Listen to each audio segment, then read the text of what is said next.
have So a comment.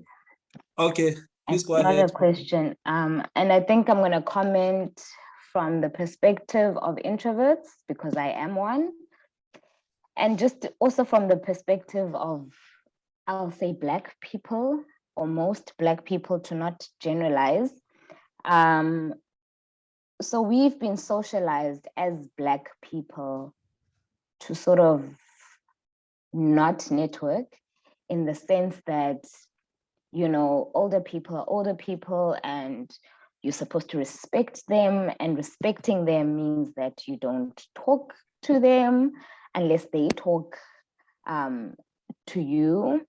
And so the concept of networking is not something that is engraved in us. And so we think that we will study, we will go through our studies, you will do your articles, you will pass your exams, and you're going to flourish in your career.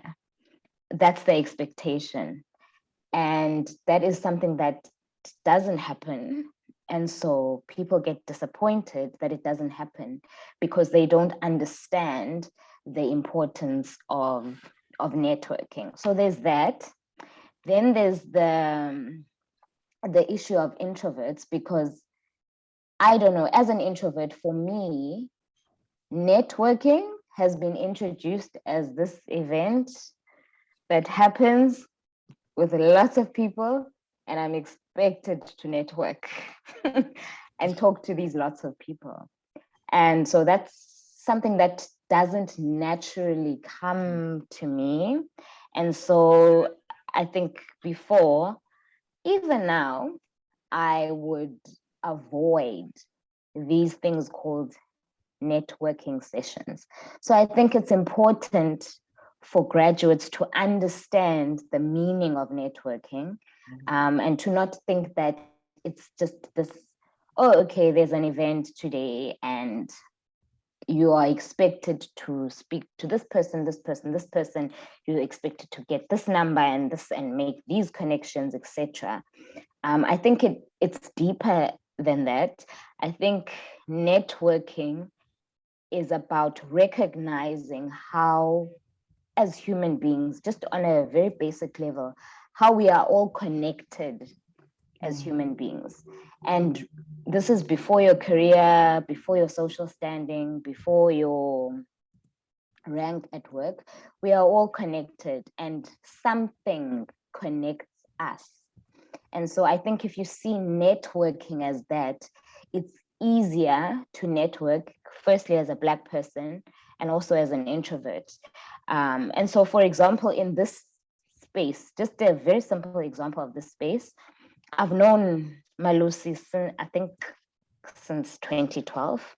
And I think for the greater part of the years that I've known him, he hasn't really known what I do. And we've engaged each other on a certain platform, and we've never really explored each other outside that platform. And so because we've never explored each other outside that platform, he's never really known what I do. And so I think for someone who thinks of networking as a daunting thing, I think it's easier to start with the people that you know. How many times do you go out, you're drinking friends, go out to drink with people and you don't even know what they do. Yeah. You don't even know who their families are. You don't even know what their hobbies are. The only thing that connects you is drinking. So how about you first explore the circle that you have to say, oh, yeah, Malusi, I see you posting about this, this, and that. What is it that you do? Oh, this is what I do. What is it that you do? Oh, you do this? I've got this event. Are you interested in coming to speak to? And so this is a person that I've known for over 10 years, and I'm engaging this person in a very different way. And so I'm using him as a network and he's using me as a network. And so even in that conversation, he was just like, oh, okay, I also need someone from HR. I'm like, oh, I know someone from HR, Bonnie, you know? And so I think for someone who is who is thinking of networking as this daunting thing, I advise you to just start with your immediate circle and just interrogate the relationship a bit deeper to understand, oh, okay, this is what this person is a lawyer. How can this person help me with, whatever? And then from there, I think you'd build on your confidence. And then also from there, if this person knows that you do this and this and that, they take that on to someone else and say, oh, I know this person. You end up being mentioned in rooms that you would never ordinarily be mentioned in.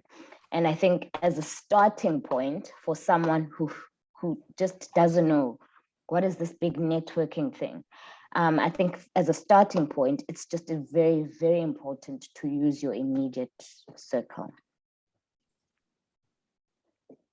No, thank you very much, Kuhle. And you just made an interesting example, and you also just made it easy for anyone to access it. It starts like from that level of humanity, So thank you very much. And yeah, just also to put on the record, Good. I didn't know what she was up to, but I've known her for many years. So I also encourage you guys, ask everyone that you know already, what are you up to, So thank you very much for that. I see there are some comments and questions in the chat room. So maybe if any of the panelists maybe would like to just engage on the comment section, maybe you want to respond to something there, you can do that. But now we're just going to move now to the next part. Back to you, Sis Bonnie. And so now we have graduates on the call. Some actually are doing their honors. Some want to start to go to work next year, to come into the work, become the part of the workforce. But now the challenge again is always about, and how then do we unlock these opportunities? What is Adika looking for in terms of now a potential employee or maybe a team member? And now, Kuhle, you mentioned something interesting around culture, how sometimes culture and socialization can also be a barrier, for many people to unlock opportunities. So, Sis Bonnie, perhaps if maybe you can just quickly talk about generally, like normally, what would an employer look for when an employer wants maybe to hire someone, and also as someone who's looking, maybe what do I need to be aware of, so that like my social capital is strengthened, and also I guess that the issue around networking and also what Adika was mentioning in Kuhle and you, Sis Bonnie, around, okay, like there's someone always mentioned, okay, there's issue around someone being your sponsor, and then being a coach and mentor, and then Kuhle said that then someone mentions your name in a boardroom, and Adika said that I met this colleague, we've not been talking, but actually now we spoke about what we can offer, So if we can just speak around that, Sis Bonnie, just for a few minutes, and then we'll dive deeper into careers and we'll open out the floor for people to engage. Yeah. All right. So thank you for that. So I'll take this from a perspective of graduates and probably young professionals, people that have very little to no experience at all. So when you're looking for an opportunity or you're applying for a graduate program or an entry-level job, what employers are looking for, first of all, they are looking for someone that has taken charge of who they are. People that are so into the learning culture, people that are curious, right? Because we are now living in a different world. We are now actually, from a corporate perspective, we are hiring your Gen Zs, they call them a 2000, the younger generation. So which is a generation that is very inquisitive, that is very outspoken. They're looking for people with passion, people with interest. So if you are a graduate or you're a university student and during your learning years, you were, interested in different association, participating at university, forums, we're looking for that because it also starts showing, your interest in developing yourself. However, we have now seen that the evolution of skills that we require in organizations have actually differed. We're looking for more people that have good communication skills, right? Good interpersonal skills. Data analytics, it's something that is very, in demand, mainly at this, at this stage in our lives. The use of technology, the use of artificial, intelligence. We're looking for problem solvers. One thing that the pandemic has shown us is that we can work from anywhere. but what is people, what is important is people and how you engage with people. And those are some of the things that employers are looking for in the young professionals, and people that are willing to broaden their scope from a perspective of learning. Somebody in the beginning when I joined, I mentioned to say, you know what, I've made a transition from this career to this career, right? I've had this degree and this is where I landed. And one thing that I wanna echo the same sentiments to say, when you have a degree, it doesn't confine you to that particular space, right? Having a degree and having to go to university to study, it's just an indication to say, you know what, I have a brain that works and that functions. And if I put my mind to it, I can actually do it, because you got there not knowing exactly, you know, how this thing is going to pan out. And that is what we're looking, people that are very flexible, people that are very, you know, adaptable. I'm sure like in the past, you've heard a lot about the VUCA world. You know, it's volatile, you know, so you need to be adaptable, you need to move with the times. And that is what people are looking for, because we've seen that the biggest challenge with the pandemic has actually been the change management, people having to transition from what they are comfortable at. But we're now looking for people that are so adaptable, people that are willing to learn, people that are really willing to grow and say, you know what, as long as you can give me this opportunity, I can show you that. So generally, that's what they're looking for before we even get to the technicalities of the role that you are, you know, of the role that you're applying for. And then as soon as you maybe then land yourself in that interview, there are certain things that an HR professional will look for, or a hiring manager will look for. And those are the things of like, has this person prepared enough for this, right? What is their attitude towards the preparedness of this opportunity? Did they come here thinking that they are entitled to the opportunity? But did they prepare? Did they read about the company? Do they know what we are doing? Do they understand what our product is, what our services are? Who are our competitors, right? Now we're talking about, you know, values actually being at the center of many organizations and the culture that they want, you know. Do you understand yourself as who you are as Umalusi? What are your values? And do you understand what are the values of HCI Foundation, which is an organization that you potentially want to work for? And how are your values and that of the organization are actually, you know, aligned? Because at the end of the day, with this whole thing of, you know, of like holistic wellness, mental health, mental wellness, right? You need to make sure that you also find yourself in a space whereby your values and that of the organization are, you know, are aligned. And I can tell you that as HR professionals or as a hiring manager, we also look for people that, you know, have integrity, people that are centered in certain values. And we solicit that somehow through, you know, through the questions that we ask, through the assessments that we, you know, that we do. But there needs to be a level of preparedness, you know, understanding where you are, knowing what you want, being inquisitive as well, right? Say, I've actually read in the newspapers this morning about your organization, and, you know, this is what the Auditor General says about you. This is what the Public Protector says about you. This is what the Competition Commission says about you, right? With regards to price fixing and all of those, how do you respond to that? Wanting to get a job, but I'm interested in actually being part of the organizations. And those are some of the things that we look for when we're looking into bringing people into organizations. Thanks, Manusi. No, thank you very much. I think I'd like to also to hear maybe from one of the executives from GRIPP, actually, because you do hire, you know, and also you do recruit graduates for internship programs. So can you maybe someone just maybe kind of allude or elaborate what Sisbon is saying from also the other side? Yeah. So thank you, Lucy. I'm actually, I run the graduate program at GRIPP.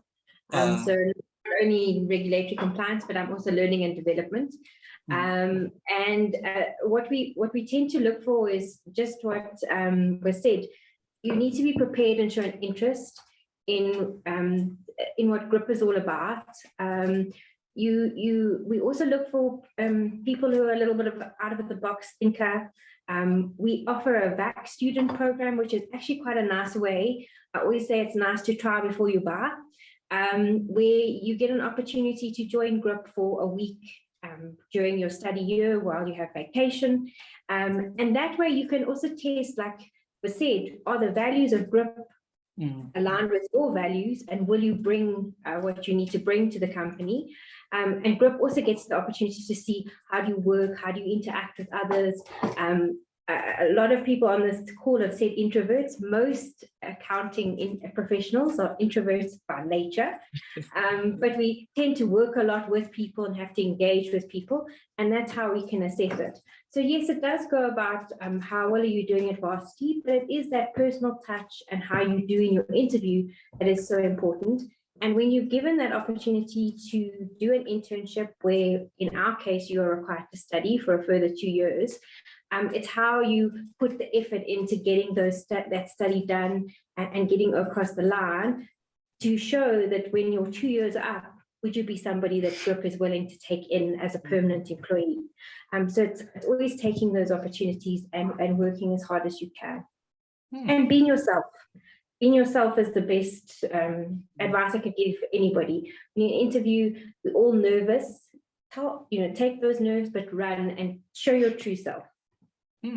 Yeah, no, thank you very much again, Gwen, for that, being yourself and showing interest. So I guess what Gwen was saying, you show interest by mentioning things perhaps that you know about that particular company that you're applying for, and sharing some insights. So thanks again. I don't know maybe if there's anyone on the call who, also going for interviews or looking for opportunities.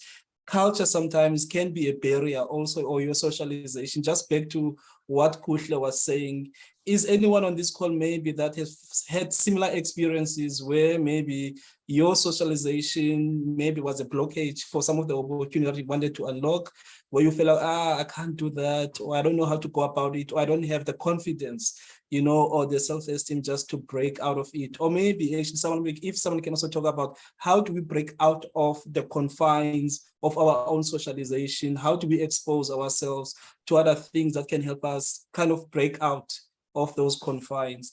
Is there anyone who wants to touch on that? Because that is a real case, that even when a student comes to your company, but now this student maybe is not so interactive, like generally, she or he's not someone who's excited, and then now it's with, maybe he's not interested in what is happening here. It's also that fair to judge a person based just on that without maybe engaging. Yeah, I'm just throwing these things for comments and interrogation. Yeah, anyone want to give it a go?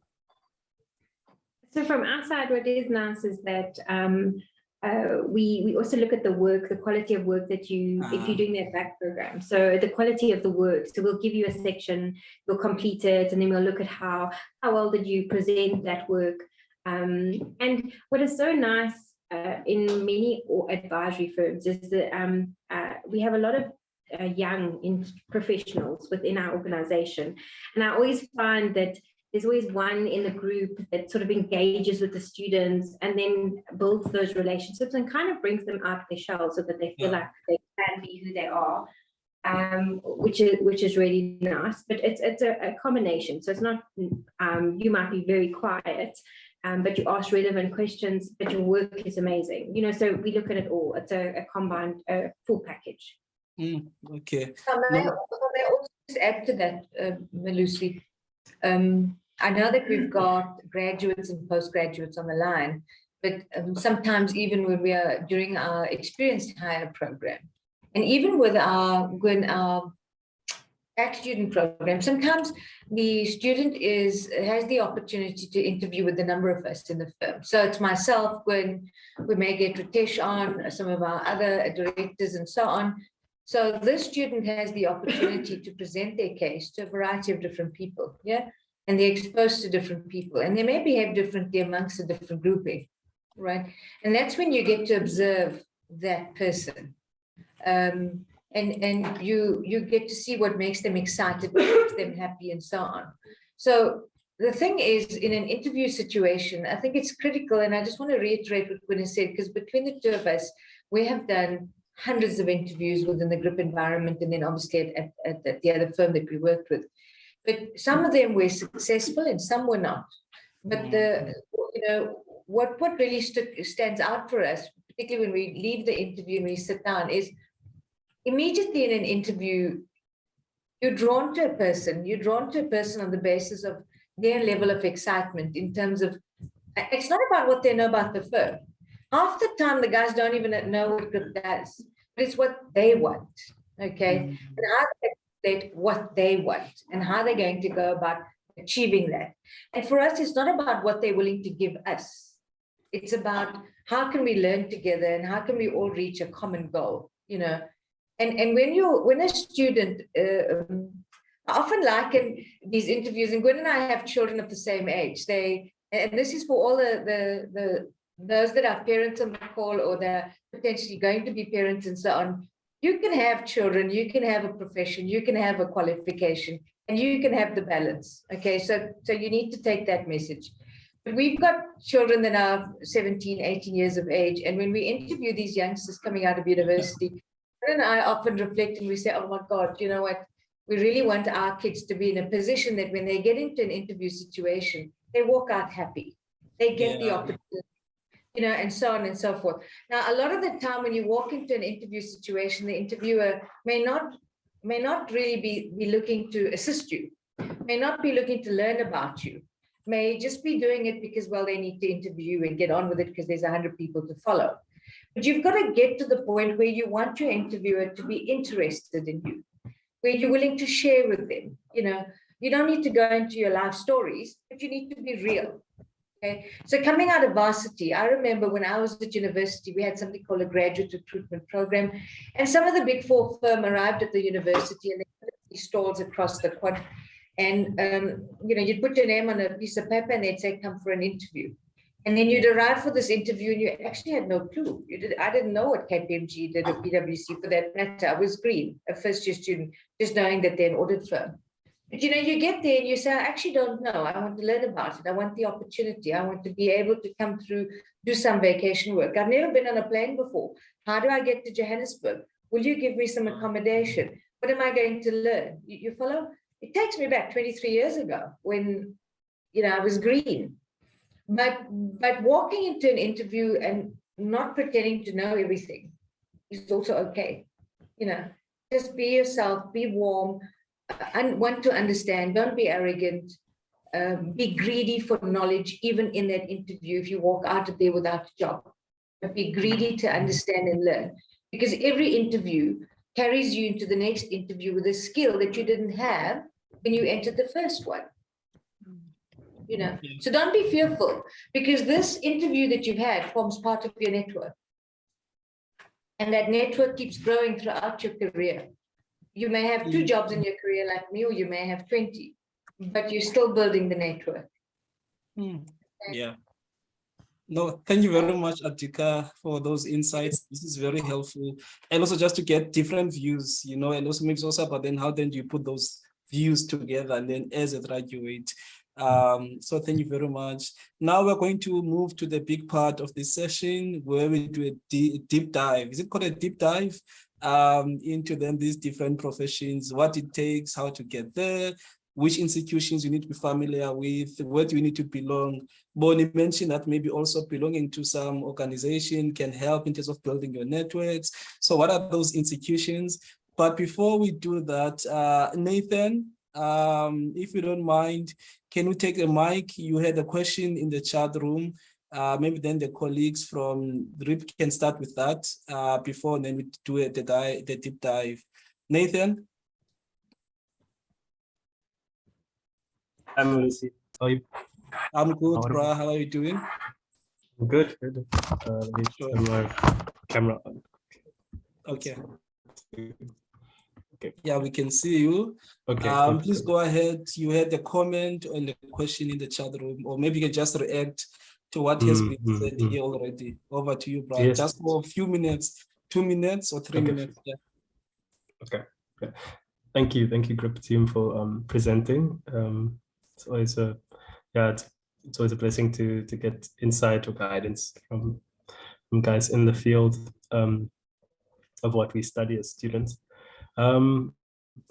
For me, I study business and systems analysis under information systems, and we do a few projects. And I did see on the website that GRIPP they do some work in advisory on processes, and that was interesting for me to see. And I think my question mainly is, are there individuals who work at GRIPP, who specialize in, process modeling, user requirement specification. So this year we do projects, like a project in, taking a process and then analyzing it and drawing the models. And yeah, so this would be of help to me if there are. Thank you. Thank you very much, Nathan. Colleagues? Nathan, is it modeling from an IT perspective? So are you studying towards more of an IT kind of degree? Yes, under information systems, yeah. So we're going to sound terrible here. Our colleague Robin Williams runs our IT section. Unfortunately, he should have been on this call today. Yeah. He has a client engagement and he's going to hop on at some stage. Malusi said he was hoping to hop on. Yes. So thank you for your question. I don't want to lead you down a path that is not truthful. But when Robin does hop on, we'll maybe repose it to him and he can sort of give you some guidance. He's part of ISACA. He's very good at IT stuff. We do have people who code and build products for us within the GRIPP space, and him and his team are very responsible for that. Yeah. Also, Nathan, thank you very much for the question. I mean, it's exciting. We love this type of engagement.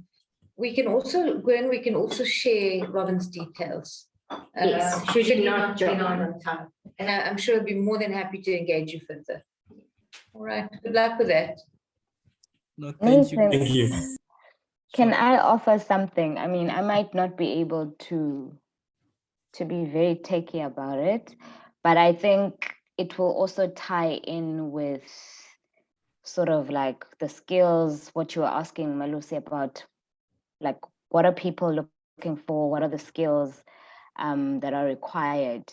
And I think a lot of the panelists alluded to how knowledge is not finite, and this means that once you've studied what you've studied, it doesn't mean that you don't have the ability or the capability to learn more, right? And so I think as people, we should always have this sort of growth mindset, this willingness to know.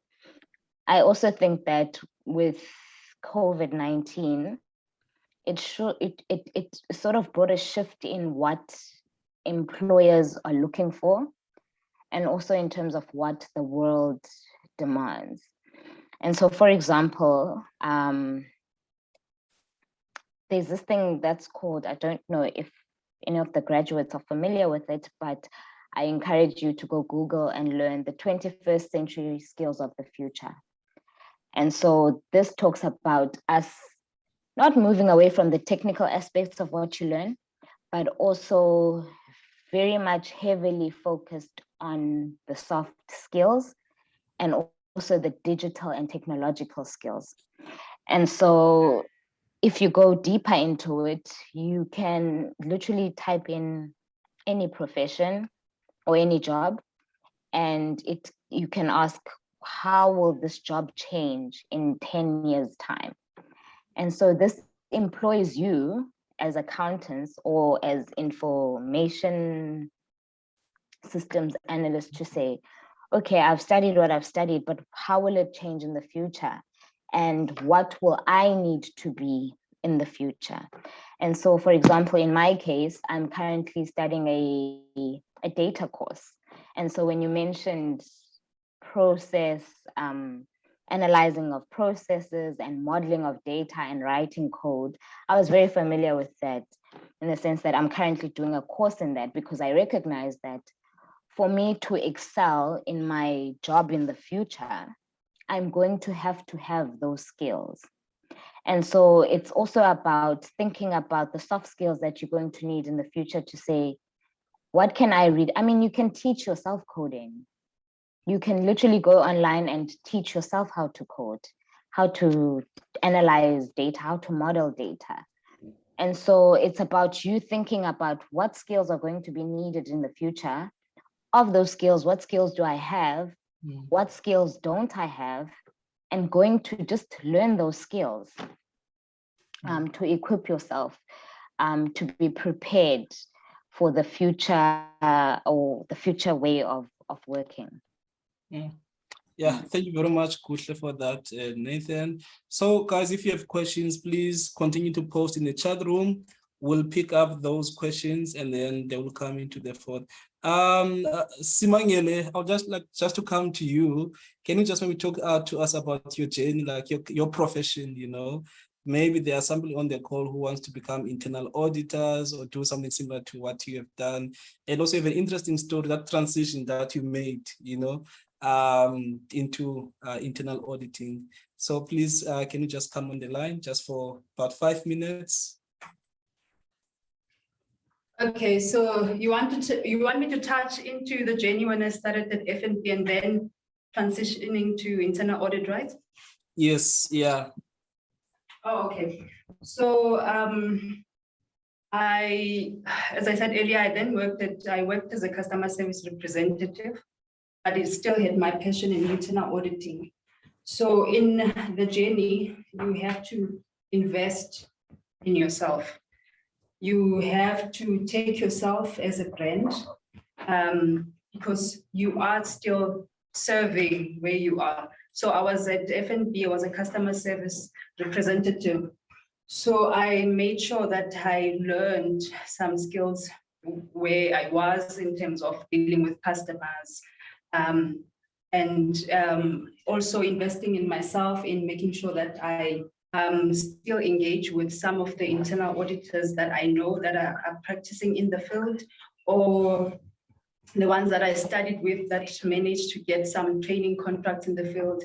I registered with the Institute of Internal Auditors, which is a body that helps basically internal auditors in the profession. They will give you guides in terms of how to follow through in terms of the career path, where you can get any training contracts. They do sometimes, advertise any contracts that you can apply for and so forth. So just making sure, that's why I said in the network, when we're discussing networking, to make sure that in your circle, you've got people that are like-minded as you and also have similar goals and interests, because that's where you will get to benefit in terms of getting where you want to be. So then I knocked on doors in terms of internal auditing. I presented my case to say, this is what I'm doing currently in order to make sure that I'm still relevant in the field, and making sure that I still get the other trainings, like your ethics trainings that's required of internal auditors.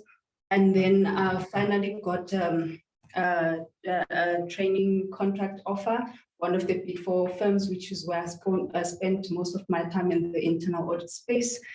Then I started there and finished my training. I made it to senior internal auditor, right through to manager position within the same company. I've been in the field for 11 years. And in the journey, like I said, you need to invest in yourself. You need to take yourself as a brand. As a person who's offering a service and leaving something out there to say, this is who Simangele as a brand is, because that will assist you very much in growing and in being identified. That hunger that you show will assist you. Also, to make sure that you maybe align yourself with bodies that would assist you, that would guide you in terms of what kind of training you need. I was lucky enough that in the company that I was in was very supportive. They would make sure that there's certain training that's linked to your development areas where you need to develop. You also need to get support in terms of mentorship programs that are available to you. Make sure that there's someone that will hold your hand and assist you in your journey. We had performance programs, we had talent management.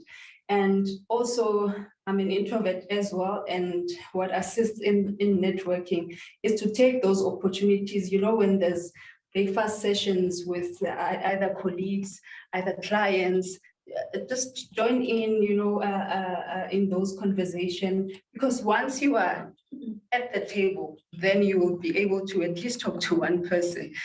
For that one day, you will have at least one contact that you will liaise with going forward, either maybe connect with on LinkedIn or otherwise, then that will help you grow to where you want to go.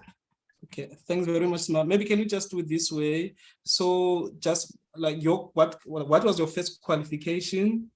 And then also what did you do next, and also why then do you have to be part of these internal auditors, something that you mentioned? And then also actually what did it take for you then to become an executive? How long did it take you? Just for someone who's now maybe doing his final year, and then what is next after that? Yeah.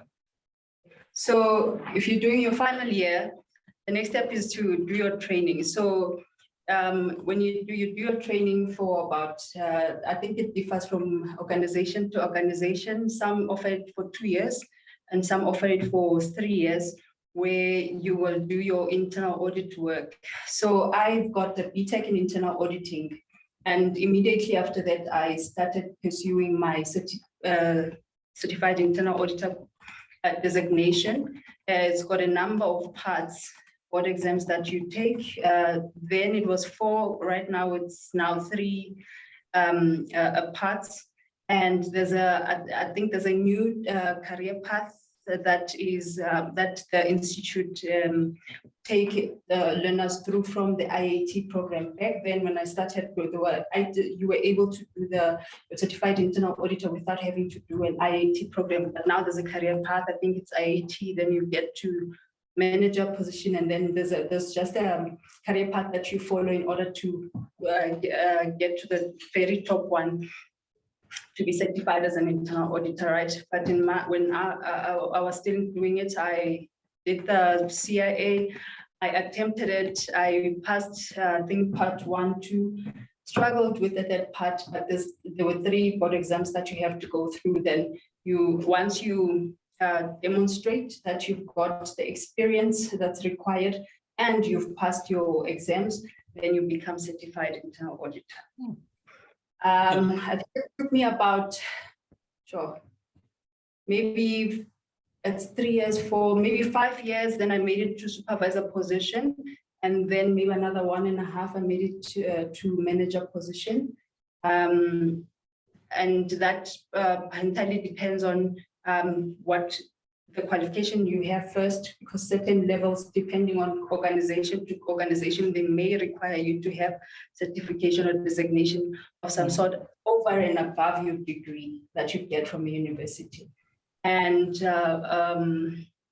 I think nowadays it is a requirement, or it's demanded that as an individual, you must have more than one skill. You can't just do internal audit and that's it. You need to make sure that you are skilled in other areas as well. It may be data analytics. It may be maybe from a legal aspect, like you would see that we have some CAs who also are in the forensic department and so forth. So it needs an all-rounded person. You need to make sure that you equip yourself with a number of skills to get there. But then I made it to a manager position, then moved to GRIPP advisory in 2018 and started, managing the business with my colleagues up to now. I've been an executive manager since then. Yeah, it is a journey that requires one to be patient and work hard, So thank you very much for sharing, Sima. Are there any questions? Anyone who wants to become an internal auditor? Are there any questions? It is that time for Simangele. Any question for Simangele? If maybe not, you can see that. Okay. Why would one want to be an internal auditor? Yeah. So internal auditing, basically, I'm not sure if we're still going to get to what into the detail of what exactly it is. You can go to it. Please go to it. Yeah. Sure. So internal auditors, what we do is that we provide an assurance service and sometimes consulting to our organization. right? We've got two attributes which we need to be independent and we need to be objective. We need free from bias, free from influence from anybody. What is internal auditor's purpose in a business? So I know there's some of my colleagues that will touch on accounting, and I saw most of our students are in the accounting field, is that we've got, your external audit, which is outside of the organization. Internal audit is part of the structure of the organization. It may be in-house, meaning you can be employed by the company, or it can be outsourced. But it's still in the structure of the business. So you are part of the business and you get to work with your key management from all departments within the business. You get to engage with all different types of people. You get to understand the business model in terms of the entire universe of all the processes that are within the business. What is it that we do? Our purpose really is to add value, to improve organization processes, to make sure that these are aligned to what the board has envisioned as their objectives, what their strategies are. So we are there to service the board, and we report to the subcommittee of the board, which is the Audit and Risk Committee. So we give assurance to them to make sure that the objectives of the company are being met, and certain risks that would hinder accomplishing those objectives have been considered and are being managed within a business, right? So there's different processes that you would look at in a company. For instance, you would look at if it's a FMCG company, you'd look at their production processes. You would look how do they produce products. You would look at their procurement processes. You'd look what are the risks within a specific process, and are those being managed? And how do they then link to your strategic risks that the board has set? We basically collect information, we check information, we evaluate it based on what are the risks around that area, what are the controls that have been put in place by management around that area, and are those working to mitigate the risks that have been identified. That's essentially what internal audit do. And we don't, when you are doing accounting, you'd be more interested in the financial elements of things and statutory elements of the business, whilst with internal audit, you get to look at things like your corporate governance, you look at risk management. There's elements of IT, because we do include data analytics, some cuts into the work that we do. There's ensuring that assets are safeguarded. There's financial and operational information that we look at in terms of accuracy, reliability, and so forth. And we do those audits in different number of companies, different sectors, so you get quite an exposure. If you are a person who wants to see yourself as a key executive in a business in the future, I think internal auditing would be a perfect training ground for you in order for you to grow into that space, because you're going to work with different companies, different sectors. You're going to understand different business models, different ideas out there that would equip you to be that person that you aim to be in the future. That's why one would want to be in the internal audit field.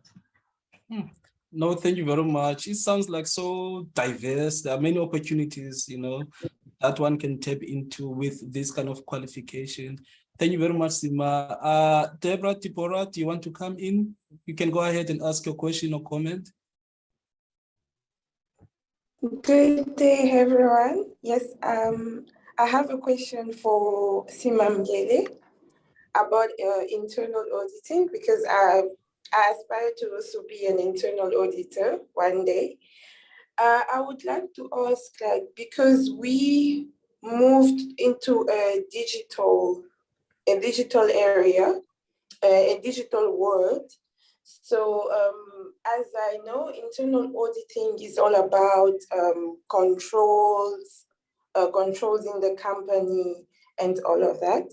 So I would like to know, how did GRIPP Advisory manage during COVID time to do internal audit for companies? Okay, so you are very right that the world is moving into, digital space, and with internal audit as well, we need to move along with where the world is going. So that brings, like I mentioned, we include cats a lot in our auditing. So firstly, with remote working, then you need certain tools because there's a number of elements that come into play, like POPI, how you handle confidential information, the transfer of information between yourself and your clients when you are working remotely. So all those risks needs to be considered and monitored and managed by yourself. So with internal auditing moving digital, we include data analytics a lot into how we do our audits. Data analytics is basically when you're looking at a certain process, you would first analyze what information is dealt with within, say, a procurement space, right? You would have your orders, you'd have your requisitioning, your receipts onto the system up to your payment, and the certain analysis that you can run before you even get to the client. So we've got tools and technology that we have that we are using. I can just maybe use a case study of another client that we had where there was a concern around their procurement spend. It was a production company.